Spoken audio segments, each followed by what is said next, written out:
Assalamualaikum warahmatullahi wabarakatuh. Salam bahagia teman-teman semuanya. Perkenalkan, nama saya Ismail Umar, merupakan CGP Angkatan 11, Kabupaten Pangkep, Sulawesi Selatan. Pada video kali ini, saya akan mempraktikkan coaching pada modul 2.3 dengan tema coaching untuk supervisi akademik bersama dengan rekan sejawat saya. Selamat menyaksikan. Assalamualaikum warahmatullahi wabarakatuh. Selamat malam Ibu Milda. Bagaimana kabarnya malam ini?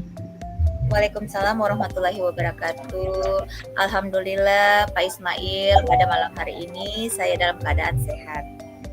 Alhamdulillah. Jadi apa tujuan Ibu pada malam hari ini? Tujuan pembicaraan kita pada malam hari ini? Pada malam hari ini saya ingin berbagi satu masalah yang saya hadapi kepada Bapak dan semoga kegiatan kita malam hari ini bisa mencerahkan pemikiran saya. Di sini saya ingin sedikit bercerita bahwa saya mempunyai murid yang mana murid itu tadinya di kelas saya dia begitu ceria, fun, karena kan kebetulan saya menghadapi anak TK Pak ya. Murid saya ini tiap harinya dia senang, tetapi dalam minggu-minggu ini saya kurang tahu juga Pak, setiap dia sampai di sekolah dia selalu menangis Pak. Saya tidak tahu, dia selalu ingin ditemani sama orang tuanya, sama pengantarnya, seperti itu Pak. Ya baik Bu, berdasarkan penjelasan tadi Bu, dari murid tadi tersebut sepertinya terjadi perubahan sikap atau perilaku ya? Iya, seperti itu Pak.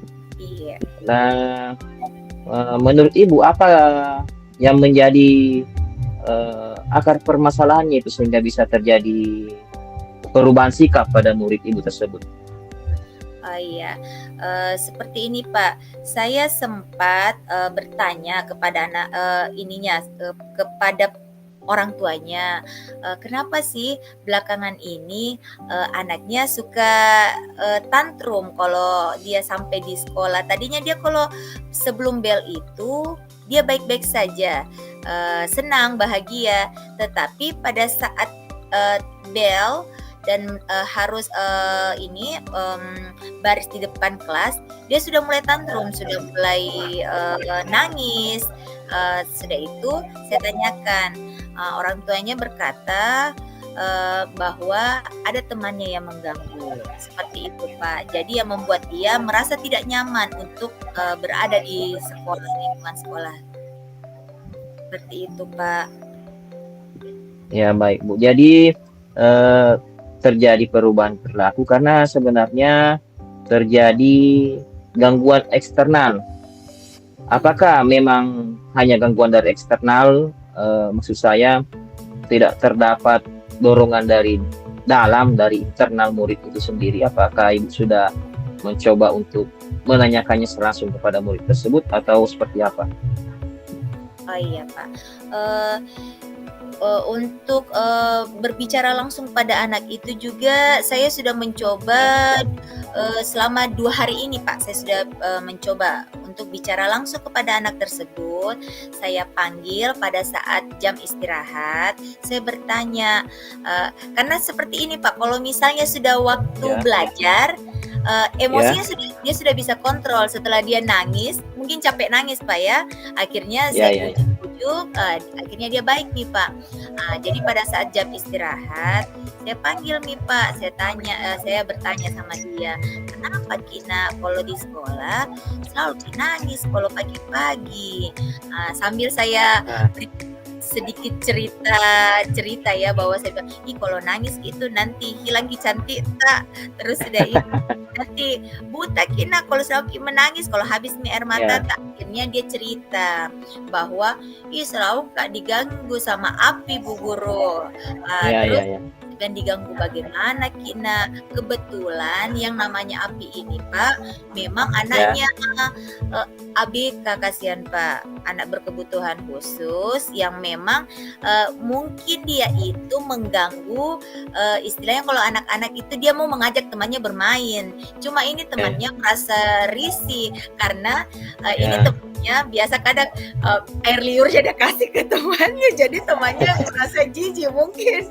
Jadi dia bilang, aduh jijik karena ada kasih ke air liurnya. Jadi saya kasih penjelasan ke dia bahwa Ina biar itu kita kasih tahu Kina, karena soalnya ini teman tak tidak tanggap Kina, kan kita pintar Meki, masa mau kita terus seperti itu Pak. Jadi saya memberikan penguatan motivasi kepada dia bahwa kalau kita mau mengikuti ini perasaan jengkel tak sama teman tak akan merugikan diri tak sendiri. Nah, kita tidak bisa belajar fokus. Terus kalau kita malas ke sekolah, akibatnya kita tidak bisa belajar. Kalau kita tidak belajar, nanti tidak bisa kita masuk ke SD. Nah, tidak bisa kita mengenal huruf, tidak bisa kita mengenal angka. Kalau sampai kita di SD, bagaimana? Seperti itu Pak yang sementara yang saya terapkan.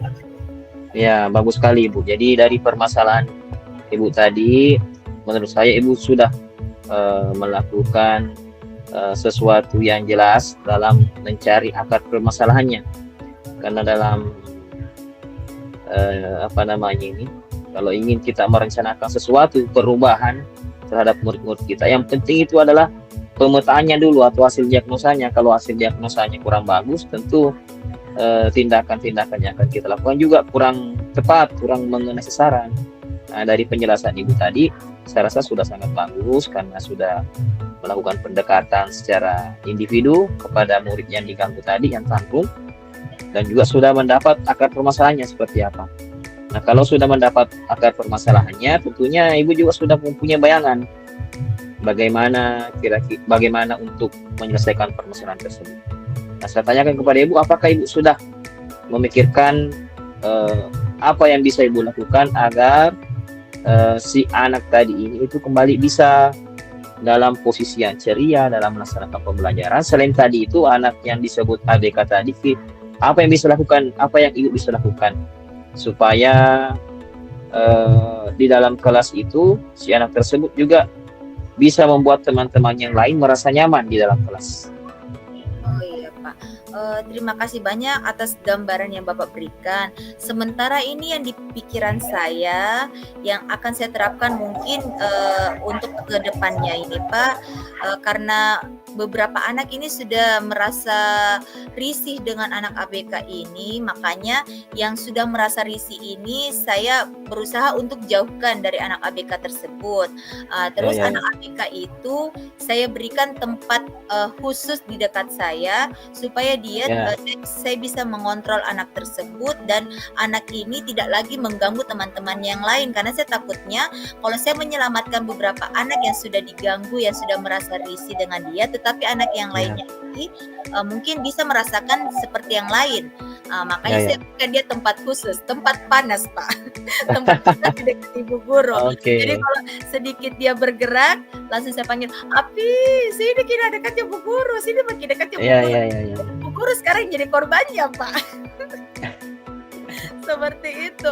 Sementara biarlah sama ibu guru mungkin dengan pendekatan terhadap saya, semoga kedepannya dia bisa lebih mengerti bahwa mengganggu itu akan membuat teman-temannya merasa risih. Karena ini anak sebenarnya dia agak keterlambatan bicara juga, dia speech delay ABK ini. Alhamdulillah setiap dia bicara saya memberikan pembetulan kata sama dia. Supaya dia bisa lebih mengerti. Terus sudah itu kalau dia sudah mulai mengobok-ngobok mulutnya Pak, saya suruh cuci tangan anak, cuci tangan, jangan dekati teman, dekati ibu guru kalau tangannya kotor. Kadang dia baru-baru sudah cuci tangan lagi Pak, karena mungkin kebiasaan dia kasih basuh tangannya.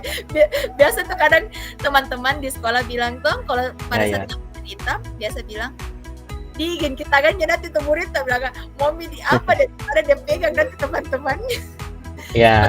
sementara mungkin itu yang bisa saya terapkan Pak, untuk supaya dia tidak mengganggu lagi anak-anak yang lain Pak. Saya berikan tempat khusus di dekatnya ibu guru, seperti itu Pak. Ya, baik. Dari yang Ibu tadi lakukan juga, bahkan sudah dilakukan ya, bukan rencana, tapi sudah dilaksanakan. Jadi memang dalam berhadapan dengan anak yang berkebutuhan khusus itu memang menjadi tantangan yang besar bagi kita sebagai seorang guru. Karena di satuan kerja saya juga itu, Ibu, saya juga memiliki seorang anak ABK. Jadi memang itu kita perlu melaksanakan diferensiasi barangkali namanya. Diferensiasi bagi murid yang bukan ABK dan murid ABK. Nah, kurang lebih yang Ibu laksanakan sama dengan saya itu. Memang itu kita harus memberikan bimbingan secara individu, terutama bagi anak ABK. Meskipun dalam pelaksanaannya memang sungguh berat, karena istilahnya kita juga sebagai manusia itu kesulitan membagi fokus. Kesulitan membagi fokus. Biasanya itu kita bisa fokus penuh hanya pada satu hal saja. Nah, kalau ada anak-anak BK yang kita tangani, fokus kita terbagi menjadi dua, bahkan tersedot lebih besar ke anak ABK tersebut. Nah, apa masih ada rencana lain yang Ibu pikirkan atau sudah tidak ada? Mungkin saya bisa memakai yang tadi cara Bapak, bahwa saya betul-betul harus memberikan diferensiasi pembelajaran di kelas. Jangan cuman sekedar ilmu saja yang kita dapatkan dalam CGP ini Pak, betul-betul harus saya terapkan. Karena kalau kita cuman memahami secara ilmu dan tidak kita terapkan, itu adalah hal yang sangat mustahil kalau kita tidak laksanakan Pak. Jadi betul-betul saya harus melaksanakan semua yang sudah menjadi teori itu supaya menjadi praktek langsung Pak. Terima kasih banyak Pak, karena Bapak telah mencerahkan pemikiran saya pada malam hari ini. Baik, terima kasih Ibu. Jadi dari rencana yang Ibu tadi paparkan itu bisa dilaksanakan setiap hari ya Ibu ya. Insya Tapi Allah. itu kan tadi menantang sekali. Apakah Ibu bisa menghandlenya sendiri atau bisa berkolaborasi dengan rekan Ibu guru, rekan sejawat Ibu guru di satuan kerja Anda?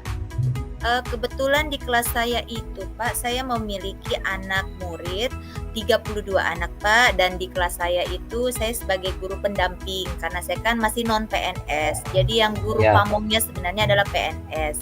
Dan disinilah sebenarnya perannya sebagai guru pendamping yang harus memang mendampingi anak-anak yang bermasalah Pak, seperti itu. Jadi alhamdulillah saya diberikan amanah untuk mendampingi beberapa anak ABK. Kebetulan ada beberapa anak ABK, cuman yang suka mengganggu itu memang cuma satu. Kalau ABK di kelas saya itu ada 5 Pak, tapi ABK yang lainnya itu cuman mereka tidak menunjukkan responnya Pak. Kalau diberikan pekerjaan yang aslinya harus betul-betul kita pegang tangannya, yang harus betul-betul dibina secara iya Pak. Jadi di sini tugas saya 5 anak sebenarnya, karena ada 30 anak, yang lainnya itu alhamdulillah sudah bisa, tapi yang 5 ini betul-betul menguras tenaganya Ibu guru, seperti itu Pak. Ya, baik Ibu, saya sangat salut mendengar dari yang Ibu jelaskan tadi, karena menurut saya Ibu ini contoh guru teladan yang profesional begitu, karena tidak semua orang itu bisa menghandle ini. ABK ini dibutuhkan keterampilan khusus menurut saya. Ya, baik Ibu, apa masih ada yang perlu ditanyakan atau sudah tidak ada Ibu? Alhamdulillah. Dari sesi kita kali ini, apa masih ada yang kurang jelas atau sudah tidak ada? Alhamdulillah berkat penjelasan dari Pak Ismail, semua permasalahan yang saya hadapi ini mendapatkan titik terang. Saya sudah jelas bahwa ternyata yang saya sudah terapkan itu sudah bisa saya laksanakan untuk kedepannya lagi, bisa saya lanjutkan. Dan sebagai tambahan, Bapak telah memberikan saya pengingat bahwa setiap pembelajaran itu harus kita membuat diferensiasi, apalagi kan setiap anak itu berbeda-beda, dan terkadang memang saya belum menerapkan secara utuh bahwa pembelajaran berdiferensiasi itu. Saya terkadang masih selalu menyamakan pembelajaran itu, tetapi berkat Bapak pada malam hari ini saya betul-betul harus memperbaiki betul modul saya. Terus sudah itu saya betul betul-betul harus memahami betul catatan anekdot saya bahwa yang berkebutuhan ini harus saya buatkan pembelajaran khusus buat dia supaya mungkin pembelajarannya sama tetapi bisa tersalurkan sesuai dengan minat bakatnya anak tersebut. Seperti itu, Pak. Terima kasih Baik, banyak Ibu. pada malam. Terima kasih Ibu atas waktunya pada hari ini. Mudah-mudahan sesi kita hari ini bisa bermanfaat bagi kita semua. Ya, baik Ibu, saya ucapkan selamat malam. Terima kasih atas waktunya. Wassalamualaikum warahmatullahi wabarakatuh. Waalaikumsalam warahmatullahi wabarakatuh.